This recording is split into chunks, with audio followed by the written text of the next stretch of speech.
रामभद्राचार्य और प्रेमानंद के बीच एक नई कंट्रोवर्सी चल रही है कि समय समय की बात है, समय समय का योग, और लाख लाख में बिक गए 2 कौड़ी के लोग। सरकार मेरी बात मानती है, मैं सरकार की बात मानने के लिए विवश नहीं हूँ। मनुस्मृति को बार बार ये कह रहे हैं कि मनुस्मृति में कोई राष्ट्र विरोधी बातें नहीं है। क्या सच है ये? मनुस्मृति को इस तरह संविधान का हवाला देना। यज्ञ हो चुका होगा साहब का। पाकिस्तान मिट गया क्या? पाकिस्तान का नामो निशान मिट गया क्या नक्शे से? अंबेडकर ज्ञाता नहीं थे, संस्कृत नहीं आती। गोलवलकर एक किताब लिखते हैं, we and our nationhood defined, उसमें वो कहते हैं कि हिंदू और मुस्लिम अलग अलग राष्ट्र हैं। मतलब उन्होंने सीधा सीधा मना कर दिया कि प्रेमानंद उनके लिए कोई चमत्कारी या विद्वान नहीं है। जब धर्म के आधार पे आप किसी के समूल नाश की कल्पना कर सकते हो तो आप रामभद्राचार्य जैसे महाविद्वान बन सकते हैं। वीडियो में भी उन्होंने बहुत उससे कहा है कि जो राम मंदिर का फैसला था उसमें मेरा इतना बड़ा योगदान था कि मैंने सुप्रीम कोर्ट का फैसला चेंज करवा दिया। ही अखिल भारतीय षड दर्शन अखाड़ा परिषद ने कहा कि या तो तुम माफी मांगो, नहीं तो तुमसे जगत गुरु की उपाधि छीन लेंगे।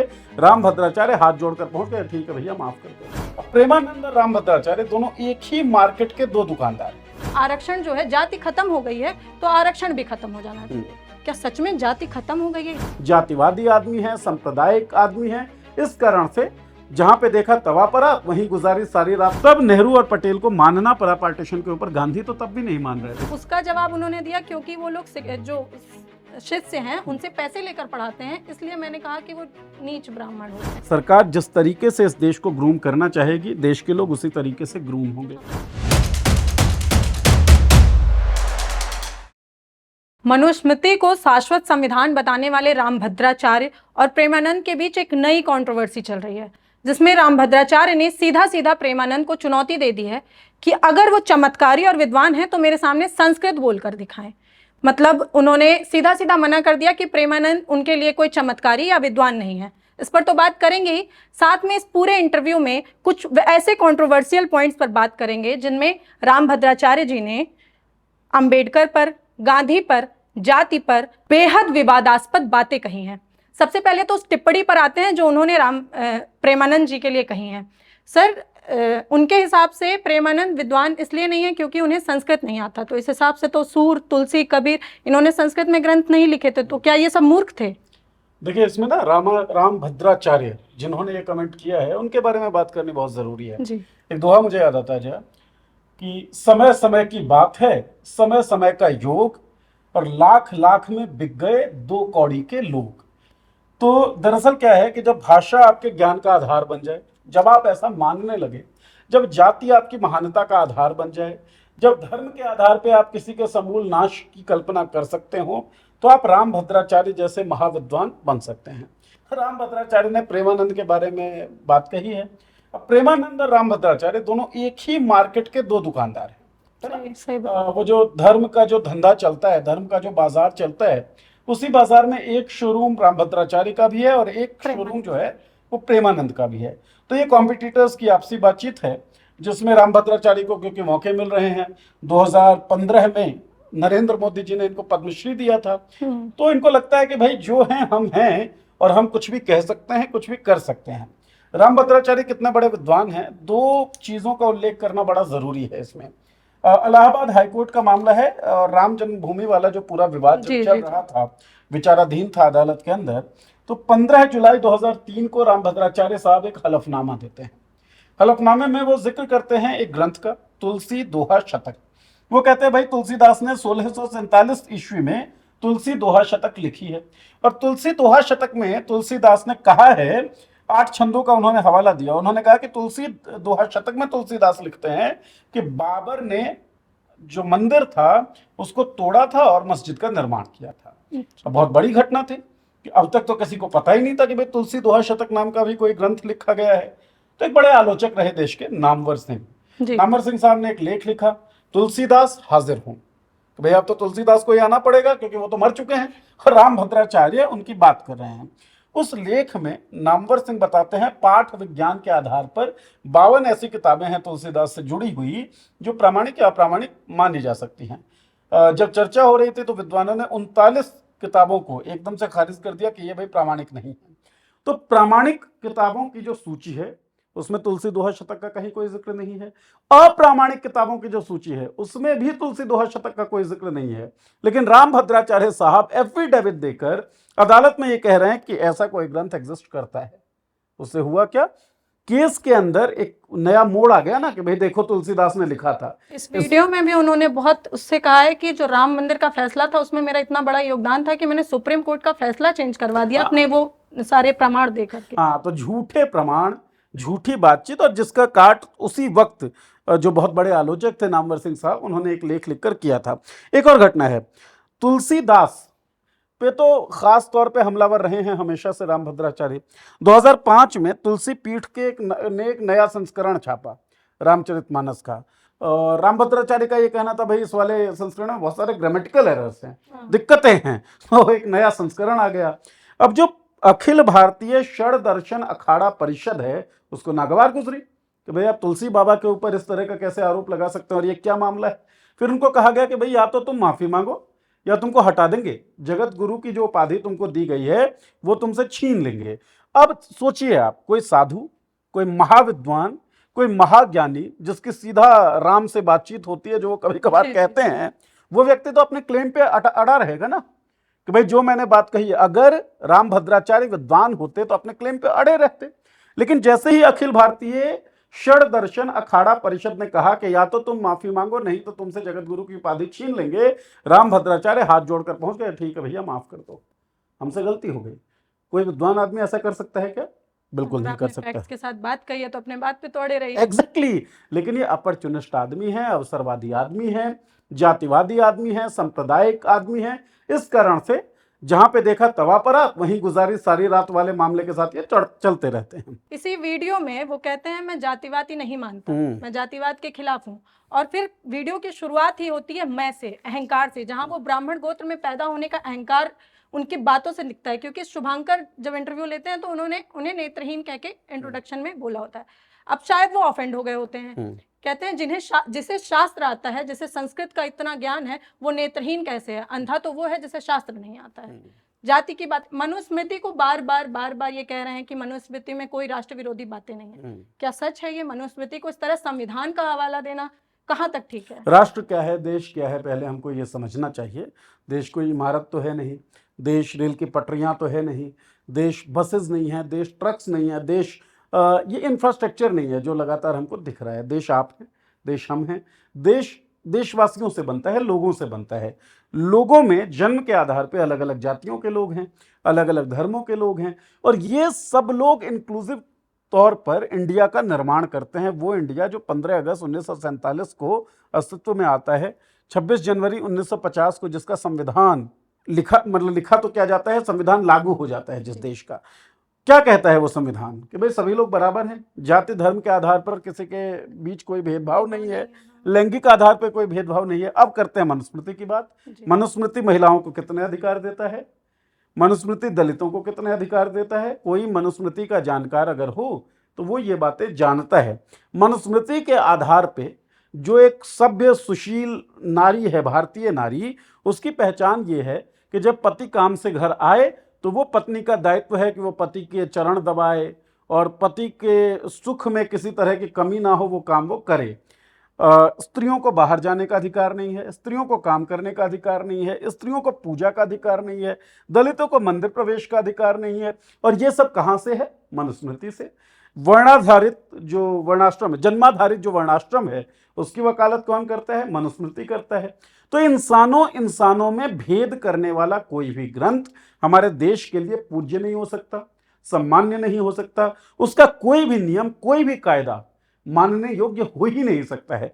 इस आधार पे अगर जिन लोगों की आस्था संविधान के प्रति है, जिन लोगों की आस्था आइडिया ऑफ इंडिया के प्रति है, उनके लिए मनुस्मृति जो है वो राष्ट्रद्रोही और राष्ट्र विरोधी ग्रंथ ही है।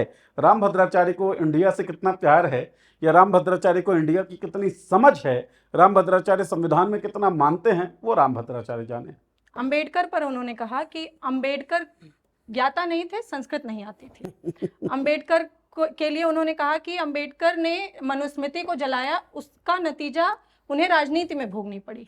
मतलब अब ये अंबेडकर के खिलाफ भी बातें कर रहे हैं क्योंकि उन्होंने मनुस्मृति जलाई। तो ये कहना कहाँ तक ठीक है कि मैं जातिवाद नहीं मानता? अगर आप जातिवाद नहीं मानते तो आप अंबेडकर के लिए इस तरह की बातें आप, और ऊपर से आप मनुस्मृति को सपोर्ट कर रहे हैं, ये तो बहुत कंट्रोवर्शियल बातें हैं। कंट्रोवर्शियल क्या है? उसी इंटरव्यू के शुरुआत में अपने आप को ब्राह्मण कहकर इन्होंने संबोधित किया है। मैं तो ब्राह्मण गोत्र में पैदा हुआ हूँ, वो अहंकार भाई। और वो जो अहंकार है वो कहाँ से आया है? क्योंकि आप ब्राह्मण गोत्र में पैदा हुए हैं। तो भाई आपके अहंकार का जो रूट है, आपके अहंकार की जो जड़ है, वो जन्म आधारित आपकी जाति है। और फिर आप कहते कि मैं जातिवाद में यकीन नहीं करता, तो इससे बड़ा फूहड़, इससे बड़ा घटिया बयान तो कुछ हो ही नहीं सकता है। और मैं आपको बताऊं, एक कोई मैं वीडियो देख रहा था रामभद्राचार्य का, जिसमें वो कहते हैं कि जो राम को नहीं भजते चमार हैं। ठीक, जातिवाद बात है। अब आप इसके इंटरप्रिटेशन में, आप इसकी समीक्षा में अपने आप को बचाने के लिए कुछ भी कह दें। वो पूरी जो देह भाषा है रामभद्राचार्य की, वो ये है कि चमार तो कोई घटिया चीज है। आप जातिवाद नहीं फैला रहे हैं क्या? रामभद्राचार्य का ही एक वीडियो है जिसमें वो ब्राह्मणों के बीच में भी भेदभाव की बात करते हैं। ये तो नीच ब्राह्मण होते हैं। और ये उसका जवाब उन्होंने दिया क्योंकि वो लोग जो शिष्य हैं उनसे पैसे लेकर पढ़ाते हैं, इसलिए मैंने कहा कि वो नीच ब्राह्मण होते हैं। चलिए, रामभद्राचार्य जहां जहां सभा करते हैं वहां कितना दाम लेते हैं और कितनी दक्षिणा लेते हैं, कभी इसकी तफ्तीश हो तो हम बात करें उसके ऊपर। रामभद्राचार्य से एक सवाल पूछा गया कि भाई ब्राह्मण जन्म से होता है या कर्म से होता है? जवाब दिया, जो ब्राह्मणी के गर्भ से होता है वो ब्राह्मण होता है, जो कर्म से होते हैं वो अनियंत्रित हो जाते हैं। अब ये अनियंत्रित हो जाते हैं क्या है? मतलब अगर विद्वान होना है तो मुझे ब्राह्मण कुल में पैदा होना पड़ेगा, ऐसी बात उन्होंने कह दी है। तो अब क्या कहा जाए? यही बात है, केवल ये नहीं है, इसमें बात ये है कि अगर आप झूठ बोल के, अगर आप अपराध करके, अगर आप भेदभाव को बढ़ाकर भी महान बने रहना चाहते हैं तो रामभद्राचार्य के हिसाब से आपको एक ब्राह्मणी के गर्भ से पैदा होना पड़ेगा। हालांकि उसमें वो कह देते हैं कि वो पतित ब्राह्मण हो गए, ब्राह्मण वो तब भी हैं। हाँ, ब्राह्मण वो तब भी हैं और उनकी पूजा होनी ही चाहिए। दलितों का ये कर्तव्य बनता है, जो मनुस्मृति कहता है कि वो कुछ भी हो ब्राह्मणों की सेवा करेगा, और रामभद्राचार्य उसकी वकालत करते हैं। तो रामभद्राचार्य साक्ष्यों के आधार पर अगर हम बात करें तो एक झूठे व्यक्ति हैं जिन्होंने तुलसी दोहा शतक नाम के एक झूठे ग्रंथ का हवाला एक हलफनामा में दिया, जो उन्होंने इलाहाबाद हाईकोर्ट में सबमिट की है। रामभद्राचार्य एक अपॉर्चुनिस्ट और डरे हुए व्यक्ति हैं। तुलसी पीठ प्रकाशन से रामचरितमानस की एक नई प्रति वो निकलवाते हैं, नया संस्करण छापते हैं, कहते हैं कि भाई तुलसीदास वाले रामचरितमानस में बहुत सारे ग्रामेटिकल एरर हैं। जब उनसे विद्वान लोग कहते हैं कि षड्दर्शन अखाड़ा परिषद के लोग कि भाई आप झूठ बोल रहे हैं, माफी मांगनी पड़ेगी आपको, नहीं तो आपके जगत गुरु की उपाधि हम छीन लेंगे, तो डरे डरे रामभद्राचार्य माफी मांग लेते हैं, कहते हैं कि भैया जो पुरानी प्रतियां चल रही हैं वही चल रही हैं। अगर आप विद्वान हैं, क्यों चल रही हैं पुरानी प्रतियां? आपको अगर लगता है कि आपने सही प्रतियां छापी, सही निकालिए ना, लड़िए उन विद्वानों से जो कह रहे हैं कि आप गलत कर रहे हैं। शास्त्रार्थ करिए, आपको शास्त्रों का इतना एग्जैक्टली शास्त्रों का तो बड़ा ज्ञान है। और देखिए, ये बार बार कहा जाता है कि नेत्रहीन हैं फिर भी 22 भाषाओं के ज्ञाता हैं, इतने सारे ग्रंथ लिख दिए, सभी कंठस्थ हैं, सभी कंठ। ये उनका टैलेंट हो सकता है, उनकी मेहनत हो सकती है, जिसका पूरा सम्मान है, और नेत्रहीन व्यक्तियों के प्रति किसी भी तरह का कोई दुर्भावना नहीं है। रविंद्र जैन को मैं बहुत मानता हूँ, बहुत सम्मान करता हूँ। रविंद्र जैन बॉलीवुड के बड़े मशहूर संगीतकार हुए हैं, जिन्होंने शानदार गाने लिखे हैं, शानदार गाने कंपोज किए हैं, शानदार उन्होंने गाया भी है। तो आप जब कुछ करना चाहते हैं, अंदर से इच्छा हो, तो आप वो कर सकते हैं। स्टीफन हॉकिंस का नाम मुझे लगता है जय आपने भी सुना होगा, और दर्शकों में से भी काफी लोगों ने सुना होगा। स्टीफन हॉकिंस किस तरह की विकलांगता के शिकार थे, लेकिन उन्होंने क्या कुछ अचीव किया, पूरी दुनिया को एक जाविया दिखाया, पूरे मानव मात्र के लिए उनके पास संदेश था, उनके पास मैसेजेस थे, और साइंटिफिक बैकिंग के साथ वो चीजें थी। तो रामभद्राचार्य का ये कहना कि राम की कृपा है हम पर और हम कुछ भी कह सकते हैं, कुछ भी कर सकते हैं, यह अनर्गल सी बात है। और इस बात की ताकत मुझे ऐसा लगता है कि जो मौजूदा सत्ता है, मौजूदा सरकार है, जो किसी ना किसी तरीके से नॉन साइंटिफिक टेम्परामेंट को बढ़ावा देती है, उसके कारण रामभद्राचार्य इतने उछल रहे हैं या इतना कुछ बोल पा रहे हैं। सरकार पर उन्होंने इस वीडियो में कहा कि सरकार मेरी बात मानती है, मैं सरकार की बात मानने के लिए विवश नहीं हूं। अब इसका क्या मतलब निकाला जाए? मतलब इस तरह की बात करके सरकार मेरी बात सुनेगी, मैं जगत गुरु हूं, मैं तो जातिवाद समाप्त करा देता हूं। मतलब ये बात उन्होंने आरक्षण पे कही थी कि आरक्षण जो है, जाति खत्म हो गई है तो आरक्षण भी खत्म हो जाना चाहिए। क्या सच में जाति खत्म हो गई है? इतना बड़ा बयान उन्होंने दे दिया, खुद जातिवादी होने के बावजूद इतनी बड़ी बात उन्होंने कह दी। रामभद्राचार्य जैसे व्यक्ति जाति को लेकर कुछ भी बोल सकते हैं, क्योंकि वो प्रिविलेज्ड हैं और इस प्रिविलेज में वो रिस्पेक्ट फील करते हैं, बल्कि घमंड फील करते हैं, एरोगेंस फील करते हैं। रामभद्राचार्य जाति के विषय में जो बात कर रहे हैं कि जाति खत्म हो गई है, आरक्षण खत्म कर देना चाहिए, सरकार मेरी बात मानती है, सब कुछ आधारहीन बातें हैं। दरअसल तो ये है कि इस सरकार के आने से पहले 2010 के आसपास उनको माफ़ी मांगनी पड़ी थी अपनी गलत बातों के कारण। 2015 में नरेंद्र मोदी आते हैं और इनको पद्मश्री का पुरस्कार मिलता है, ज्ञानपीठ भी मिला है, पद्मश्री भी जी। मिला है। उस पर भी उन्होंने काफी इतरा कर बोला है कि ये जो गुरु हैं, ये जो सारे कथावाचक हैं, ये तो मूर्ख हैं। अब वैलिडेशन सीख करने वाली बात है ये कि क्या किसी भी कथावाचक को पद्म विभूषण मिला है क्या? वो बड़ा इतरा के, तो ये पद्म विभूषण जो मिला है उन्हें, क्या कौन देता है पद्म विभूषण, कौन चुनता है? आई गेस एक समिति बनती है, वो समिति नाम सजेस्ट करती है तब। तो इस पर जनता पर गुमान करने का क्या था? ऐसा कि जनता मुझे देखती है। एक गाना है, जब सैया भय थानेदार तो फिर डर काहे का। जी का जब अपनी हो सरकार तो फिर डर काहे का। और आप सरकार के लाइन में लाइन मिलाते रहिए, उनका जो एजेंडा है उसको आप ठेलते रहिए तो हो जाएगा। कुंभ अभी जो जिसका आयोजन हुआ है, उससे पहले एक बयान आया था रामभद्राचार्य का। उन्होंने कहा था मैं एक ऐसा यज्ञ कर रहा हूँ जिसमें जब विश्वामित्र ने राम लक्ष्मण को जिस यज्ञ में मांगा था उसी तरह का कोई यज्ञ मैं कर रहा हूँ, और इसमें मुझे राम और लक्ष्मण नहीं चाहिए, वो तो हमारे पास हैं। किसके लिए कह रहे थे वो आप भी समझती हैं, हम भी समझते हैं, और लोग भी समझ ही जाएंगे। मुझे तो आप सब भारतवासियों का मन चाहिए, और अगर मुझे ये मन मिल जाता है तो इस यज्ञ के बाद पाकिस्तान का नामो निशान मिट जाएगा, नक्शे पर से पाकिस्तान मिट जाएगा। कुंभ तो बीत गया है, यज्ञ हो चुका होगा साहब का, पाकिस्तान मिट गया क्या? पाकिस्तान का नामो निशान मिट गया क्या नक्शे से? इसका मतलब रामभद्राचार्य ये कह सकते हैं कि भाई लोगों का मन मुझे नहीं मिला, तो भाई मान जाइए लोगों का मन आपके साथ नहीं है, और आपके दुर्भावनापूर्ण राजनीति के साथ नहीं है, आपके दुर्भावनापूर्ण बयानों के साथ नहीं है। गांधी पर जो इन्होंने कहा कि गांधी का योगदान पूरे देश में जो था वो 1% था देश को स्वतंत्र कराने में, बाकी सब क्रांतिकारियों का था। और उससे बड़ी बात कि इन्होंने कहा कि मतलब जो गांधी थे उन्होंने देश को डिवाइड किया है, इनका योगदान है देश को डिवाइड करने में। आप कितने सहमत हैं इस बात से? इस सवाल का जवाब देना भी मूर्खता होगी, इस सवाल का कंसिडरेशन में लाना भी मूर्खता होगी। वो तमाम लोग जो कंजर्वेटिव, बहुत लोगों की मानसिकता ये है, हमारे समाज में आधे से ज्यादा युवा इस बात पर डिबेट करने आ जाते हैं कि गांधी ने तो देश को डिवाइड किया। हाँ, तो इसके लिए मॉलिटिक्स ने 2 वीडियोस किए हैं जो लोग देख भी रहे हैं, अच्छा रिस्पांस भी आ रहा है, मैं चाहता हूँ वो देखें भी। बाकी मोटे तौर पे मैं बताऊँ, सर सैयद अहमद खान जो थे, उन्होंने सबसे पहले 19वीं शताब्दी में ही 2 नेशन थ्योरी का जिक्र किया था। 1908 में हिंदू महासभा के भाई परमानंद ने उसकी एडवोकेसी की, उन्होंने भी 2 नेशन का जिक्र किया। 2023 में सावरकर एक किताब लिखते हैं, Hindutva who is a Hindu, उसमें वो 2 नेशन थ्योरी का जिक्र करते हैं, कहते हैं हिंदू और मुसलमान अलग अलग राष्ट्र हैं। BS मुंजे वो भी इस बात की वकालत करते हैं, ये भी हिंदुत्ववादी नेता थे। गोलवलकर एक किताब लिखते हैं, we and our nationhood defined, उसमें वो कहते हैं कि हिंदू और मुस्लिम अलग अलग राष्ट्र हैं। 1930 में अल्लामा इकबाल जो हैं वो कहते हैं कि हिंदू और मुसलमान अलग अलग राष्ट्र हैं, और एक बौद्धिक नींव पाकिस्तान के डिमांड की जो पढ़नी थी वो उसमें पढ़ी।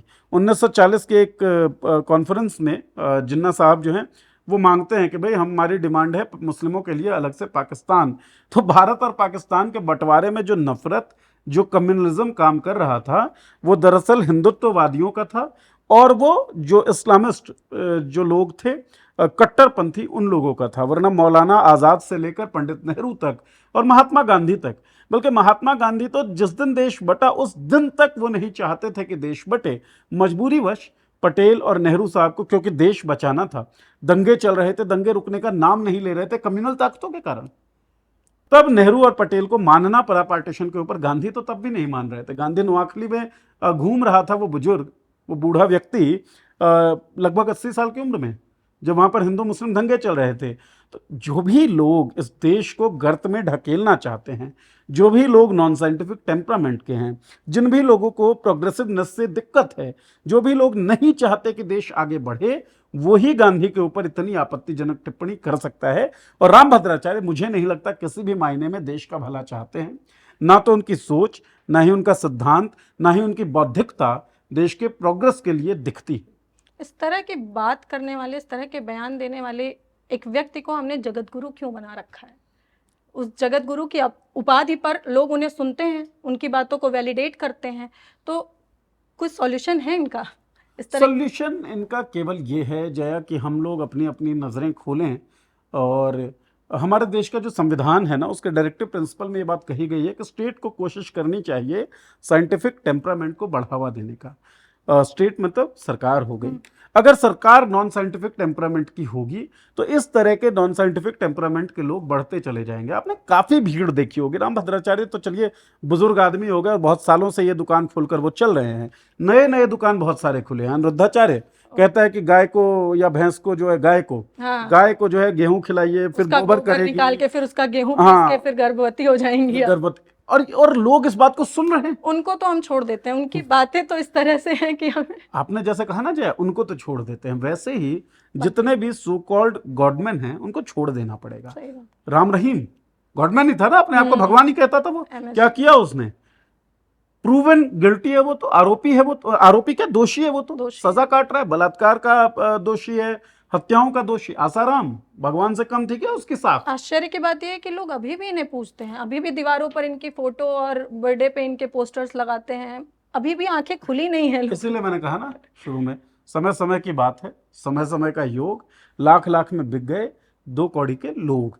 सरकार जो चाहेगी, सरकार जिस तरीके से इस देश को ग्रूम करना चाहेगी, देश के लोग उसी तरीके से ग्रूम होंगे। हमारी तो सरकार ने भी एनसीईआरटी की किताब, सरकार तो छोड़िए, एनसीईआरटी की किताब में कांग्रेस को जिम्मेवार बता दिया हमने देश विभाजन के लिए, पार्टीशन के। हाँ, वो राजनीतिक कदम भी है। और मैंने कहा ना कि सरकार जिस तरीके की सोच को आगे लेकर बढ़ेगी, समाज की सोच उस तरह की होती ही चली जाएगी। और राम भद्राचार्य जैसे फ्रॉड बाबाओं को सरकार की बैकिंग है, जिसके कारण ये इतना कुछ बोल पा रहे हैं। इसी के साथ मैं दर्शकों को ये भी बता दूं कि फ्रॉड बाबा के नाम से हम एक सीरीज चलाते हैं पॉलिटिक्स पर, जिसमें राम भद्राचार्य की जो पूरी जिंदगी है उस पर हमने एक वीडियो किया। आप उसमें देखें और आपको काफ़ी पता पड़ पाएगा कि राम भद्राचार्य का अतीत कैसा रहा है, उनका वर्तमान कैसा है, और किस भविष्य की कामना में वो झूठे जातिवादी सांप्रदायिक बयान देते रहते हैं। इसके अलावा और भी बाबाओं का कच्चा चिट्टा हमने उस सीरीज में खोली हुई, आप ज़रूर देखें।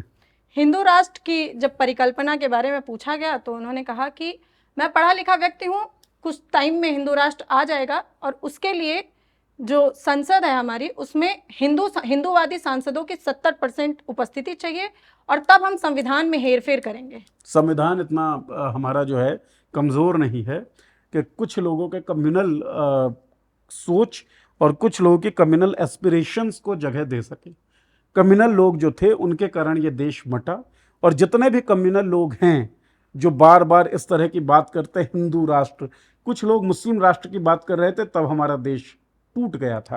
आज हिंदू राष्ट्र की डिमांड बड़े जोरों शोरों से चल रही है, लेकिन मुझे अपने संविधान पर भी भरोसा है और इस देश की पूरी जो तरबियत है, गांधी नेहरू का जो पूरा फिलॉसफी है, उस पर पूरा भरोसा है कि लोग कम्युनल फोर्सेस को उन्होंने 1947 में भी कामयाब नहीं होने दिया था। अपने देश के परिप्रेक्ष्य में मैं ये बात कर रहा हूँ, आंशिक कामयाबी तो मिली ही, पार्टीशन हो गया। और हमारे पास एक उदाहरण है जया कि कम्युनल बेस पर बना राष्ट्र किस स्थिति में है, पाकिस्तान की स्थिति क्या है और हमारी स्थिति क्या है। तो ये नेहरू और गांधी के फिलॉसफी वाला देश है, ये गौतम बुद्ध के सिद्धांतों पे चलने वाला देश है। तो कम्युनल ताकत, बोलते रहेंगे, उछलते रहेंगे, होगा कुछ नहीं। सबसे बड़ा जो एजेंडा था ना भारतीय जनता पार्टी का, धारा 370 हटा देंगे, कश्मीर से हटा दिया था उन लोगों ने। राम मंदिर का निर्माण हो जाएगा, राम मंदिर का निर्माण हो गया, फिर भी 240 पे रुक गए, क्योंकि 2014 में जब उनको चुना गया था तो किसी कम्युनल लाइन पे नहीं चुना गया था। उस वक्त जो उनके नारे थे कि नौकरियां दे देंगे, भ्रष्टाचार खत्म कर देंगे, और कांग्रेस के प्रति जन सामान्य में जो एक धारणा भर दी गई थी या पैदा हुई थी, पनपी थी कॉमनवेल्थ गेम्स के घोटालों के कारण या 2G स्पेक्ट्रम के घोटालों के कारण, कि तो भ्रष्ट सरकार है, उसके काउंटर में इनका ये नैरेटिव कि भाई हम लोग अच्छे दिन लेकर आएंगे, हम लोग नौकरियां दे देंगे, भ्रष्टाचार खत्म कर देंगे, काला धन ले आएंगे, 15 लाख मिल जाएगा, तो लोगों ने उसको चुना था। लोगों ने कम्युनल ताकत को नहीं चुना था, ठीक है। और गलतियां जो होती है ना, वो एक बार हो सकती है, 2 बार हो सकती है, बार बार नहीं करेगी। खासतौर पे ये बहुत मैच्योर डेमोक्रेसी है हमारी। बाकी तो देखिए क्या होता है, वो देखी जाएगी। इंटरकास्ट मैरिज पे अगर मैं बोलूँ तो इंटरकास्ट मैरिज पर जहां सरकार, कई राज्यों में सरकार इतनी मेहनत कर रही है कि इंटरकास्ट मैरिज लोग करें, पैसे धनराशि दी जा रही है, वहां पर रामभद्राचार्य का बयान आता है कि इंटरकास्ट मैरिज नहीं होना चाहिए। रीजन कहा गया कि भाई पहले तो राजा महाराजा भी करते थे, क्या दिक्कत है? हाँ, तो इसीलिए राजतंत्र खत्म हो गया और लोकतंत्र आ गया। इंटरकास्ट मैरिज होने से आपस में तालमेल नहीं बैठता है। क्या आधार है इस बात मैंने का? आपको बताया, कंजर्वेटिव लोग जो हैं वो किसी भी प्रोग्रेसिव आइडिया की मुखालफत करेंगे। अमेरिका के अंदर ब्लैक्स और वाइट्स के बीच में बहुत सारा गैप था। उस गैप को दूर करने का एक बहुत बड़ा तरीका और सबसे क्रूशियल तरीका जो अपनाया गया वो ये कि ब्लैक्स और वाइट्स के बीच में शादी हो। डॉक्टर अंबेडकर, जो हमारे संविधान की ड्राफ्टिंग कमेटी के अध्यक्ष थे, उन्होंने 1937 के आसपास, अगर मैं सन ठीक याद रख पा रहा हूँ तो, एक चिट्ठी लिखी, एनिहिलेशन ऑफ कास्ट। और जाति पाति तोड़क मंडल के द्वारा कोई कार्यक्रम आयोजित होना था, उसमें उनको भाषण देना था। वो भाषण की शक्ल में वो उन्होंने लिखा था, बाद में किताब की शक्ल में उसे छापा। उसमें बाबा साहब ने कहा कि भाई जो क्रॉस मैरिजेस हैं, मतलब इंटरकास्ट मैरिजेस जो हैं, वो बहुत ज़रूरी हैं गैर बराबरी को मिटा देने के लिए। और प्रायोगिक तौर पर आप देखिए, मान लीजिए किसी अमुक जाति का लड़का किसी अमुक जाति के लड़की के साथ शादी करता है जो आपस में सेम नहीं है ना, और जिसके बीच एक अंतर है, मानते हैं कि लड़का या लड़की में से कोई सवर्ण है और कोई दलित है। अब जो संतान पैदा होगा वो क्या माना जाएगा, सवर्ण या दलित? कंफ्यूजन की स्थिति होगी। तो इस तरीके से जब हम अनुक्रम में आगे बढ़ेंगे तो हम एक जातिहीन समाज की तरफ बढ़ सकेंगे। तो सबसे इंपॉर्टेंट और क्रूशियल तरीका है ये। गांधी ने अपने जीवन के अंतिम क्षणों में, अंतिम वर्षों में ये बात कही थी, मैं केवल उन शादियों में जाऊंगा जिसमें कम से कम एक पक्ष दलित हो। क्रॉस मैरिजेस की वकालत गांधी भी कर रहे थे क्योंकि वो समझ आ रही थी। तो रामभद्राचार्य जैसे जो लोग हैं इन प्रोग्रेसिव आइडियाज़ को कभी मानेंगे नहीं, क्योंकि उनकी पूरी जिंदगी, उनकी पूरी दुकानदारी भेदभाव पर आधारित है और भेदभाव के थ्रू ही चलती है। अब जो व्यक्ति गांधी को नहीं मान रहा है, अंबेडकर को नहीं मान रहा है, वो इंटरकास्ट को भी क्यों ही सपोर्ट करेगा? अगर हम ये पूरी वीडियो देखते हैं, पूरा इंटरव्यू देखते हैं, वीडियो में रामभद्राचार्य कम से कम 10 बार ये बताते हैं कि मैं यूनिवर्सिटी टॉपर हूँ, मुझे सब आता है। मतलब पूरी वीडियो में आई मी माई सेल्फ, और पूरी वीडियो आपको देख के ये लगेगा कि वैलिडेशन सीख करना चाह रहे हैं। मतलब पूरी वीडियो में सिर्फ यही लगता है कि रामभद्राचार्य, ऐसा लग रहा है कि वो इनसिक्योर हो रहे हैं। अब सोशल मीडिया पर वायरल बाकी बाबाओं से वो इनसिक्योर हो रहे हैं। आपको लगता है इस तरह की कोई? बिल्कुल, वायरलिटी की सीकिंग जो है वो बाबाओं को होगी, क्योंकि ये बाबा असली बाबा तो है नहीं, मोह और माया के पंजे में फंसे हुए हैं। उनको दिख रहा है कि गाय के गोबर से निकले हुए गेहूं को धोकर खिलाने वाला बाबा जो ज़्यादा वायरल हो पा रहा है, हिंदू राष्ट्र की बात करने वाला धीरेन्द्र शास्त्री उनसे ज़्यादा वायरल हो पा रहा है। तो ये बुजुर्ग बाबा वायरल कैसे हो? वो सीकिंग हो सकती है। वैलिडेशन इनको नहीं चाहिए किसी का। ये अपने घमंड में जिंदा हैं, अपने घमंड में खुश हैं कि हम जो हैं वो बढ़िया हैं भाई। वैलिडेशन नहीं चाहिए, वायरलिटी चाहिए।